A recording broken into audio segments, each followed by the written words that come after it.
बिस्मिल्लाहिर्रहमानिर्रहीम। अस्सलाम वालेकुम। तो आज मैं लेकर आई हूँ आप सब के लिए रमज़ान के लिए बहुत ही आसान सी रेसिपी जो बहुत जल्दी बन जाता है। ये 2 आलू और 1 बैंगन से हम बनाएंगे।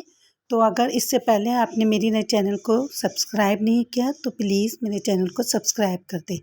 मैंने एक बाउल में 1 कप बेसन लिया है, उसी में हम हाफ़ कप चावल का आटा डालेंगे और उन दोनों को अच्छे से हमने मिक्स कर लेना। इसमें अब डालेंगे 1 टीस्पून के करीब हल्दी, इससे कलर बहुत अच्छा आएगा। 1 टीस्पून मैंने मिर्ची डाला है पीसी हुई और 1 टीस्पून नमक। आप अपने टेस्ट के अकॉर्डिंग कम या ज़्यादा कर सकते हैं। अब इन तमाम खुश्क अज़्ज़ा को हम अच्छे से मिक्स कर लेंगे। इसमें मैंने कसूरी मेथी भी डाला है क्रश करके, हाफ़ टीस्पून के करीब, और ज़ीरा डाला है और अजवाइन इसलिए मैंने डाला है ताकि इससे हमारा ये जो है पकोड़ा है आसानी से हज़म हो जाए। अब इसको हम अच्छे से पहले मिक्स कर लेंगे, फिर पानी डालेंगे। और अब पानी जो है हमने आहिस्ते आहिस्ते डालना है ताकि हमारा ज़्यादा पतला बैटर नहीं बनाना है, बस नॉर्मली इतना हो कि दोनों चीज़ें आराम से डीप हो जाए इसमें आलू और बैंगन।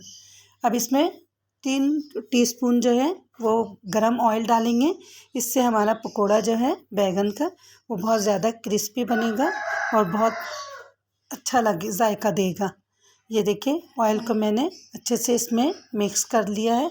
अब इसमें थोड़ा सा मैंने हरा धनिया चॉप करके डाला है, इससे इसकी लुक भी अच्छी आएगी और चीज़ों को अच्छे से मैंने मिक्स कर लिया। अब ये आलू लेंगे हम। आलू को मैंने काट के रख लिया था क्योंकि हमारी तरफ गैस की लोड शेडिंग बहुत ज़्यादा होती है, तो ये सब काम मैं पहले से कर लेती हूँ।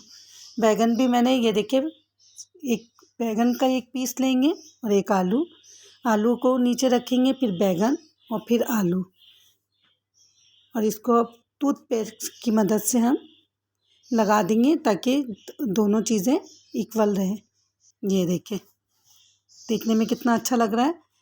ये देखिए इस तरीके से मैंने ये तमाम बैंगन और आलू को मिक्स करके रख दिया। तो क्या अब इसमें मैं डालूँगी 1 टीस्पून के करीब नमक डाला है, थोड़ी सी कुटी हुई मिर्ची डाली हूँ ताकि ये स्पाइसी बने, थोड़ा सा चाट मसाला डाला है ताकि ये बहुत ज़्यादा टेस्टी बने और मज़े का लगे। अब इनको मिक्स करके हम रख देंगे। अब ये देखिए ये मैंने बेसन में डीप करके इसको मैंने इस तरीके से फ्राई किया है। ये देखिए इस तरीके से ये रेडी हो गया है आलू और बैंगन का पकोड़ा। एक ही चीज़ से 2 चीज़ों का मज़ा लीजिएगा। आप लोग भी ज़रूर ट्राई करिएगा।